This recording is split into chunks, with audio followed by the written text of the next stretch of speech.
High friends welcome back to my channel Mimi's kitchen. आज আমি বানাচ্ছি চিকেন মোমো আর তার সাথে সস। তো কী কী লাগছে, প্রথমেই আমি বোনলেস চিকেন নিয়েছি, পেঁয়াজ কুচি, ক্যাপসিকাম কুচি, নুন, লঙ্কার গুঁড়ো, গোলমরিচ গুঁড়ো ও চিলি ফ্লেক্স, আদা রসুন বাটা আর সোয়া সস।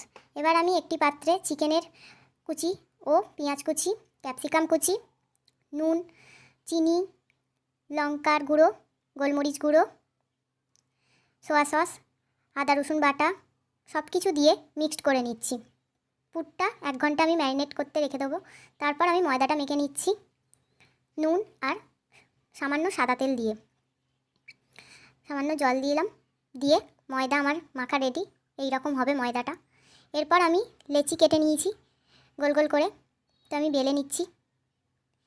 এরপর আমি এর মধ্যে দিয়ে দেবো পুরটা চিকেনের, দিয়ে দেখুন কি সুন্দর আমি একটা একটা করে স্টাইল দেখাচ্ছি মোমোর, কীভাবে ভাঁজ করছি দেখুন। এরমভাবে আপনারাও ট্রাই করবেন, খুব সহজ। দেখুন একটা হলো, আর একটা আমি দেখাচ্ছি স্টাইল। এটা করতে করতে দেখবেন অনেকটা এইটা গণেশ ঠাকুরের মুখের মতো দেখতে লাগবে। তো হয়ে গেল, এইভাবে আমি অনেক রকম স্টাইল করে নিয়েছি। এরপর আমি একটি মোমো প্যানে একটু তেল ব্রাশ করে নিচ্ছি, সাদা তেল। তো মোমোগুলোকে স্টিমে বসাবো আমি, 20 মিনিটের জন্য আমি স্টিম করতে দেবো।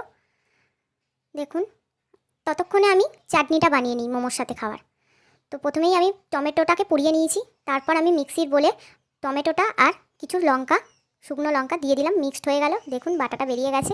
এরপর আমি গ্যাস জ্বেলে দিলাম এবং একটি পাত্রে তেল গরম করতে দিলাম। তার মধ্যে দিয়ে দিলাম পেঁয়াজ কুচি, দিয়ে দেবো সামান্য রসুন বাটা, তারপর আমি দিয়ে দেবো সামান্য আদা বাটা, দিয়ে নেড়ে চেড়ে তারপর আমি ওই পেস্টটা ঢেলে দেবো। তো এবার নেড়ে চেড়ে আমি শুকিয়ে নিচ্ছি। তারপর দিয়ে দিলাম সামান্য নুন, সামান্য রেড চিলি পাউডার, গোলমরিচ গুঁড়ো সামান্য, আর একটু সোয়া সস ও একটু টমেটো সস দিয়ে আর সামান্য চিনি দিয়ে আমি নেড়ে চেড়ে মিক্সিংটাকে আঠালো টাইপ করব। দেখুন একদম রেডি আমাদের সস। তো হয়ে গেল। এবার আমি সসটা একটি সার্ভিং প্লেটে নিয়ে নিলাম। তারপর আমি এই মোমো আমার স্টিম হয়ে গেছে, 20 মিনিট বাদে আমি ফিরে এসেছি। দেখছি দেখুন কি সুন্দর হয়েছে আমার, একটুও জড়ায়নি, আটকায়নি, ছিঁড়েও যায়নি। তো আমি এক এক করে সার্ভিং প্লেটে মোমোগুলো নিয়ে নিচ্ছি।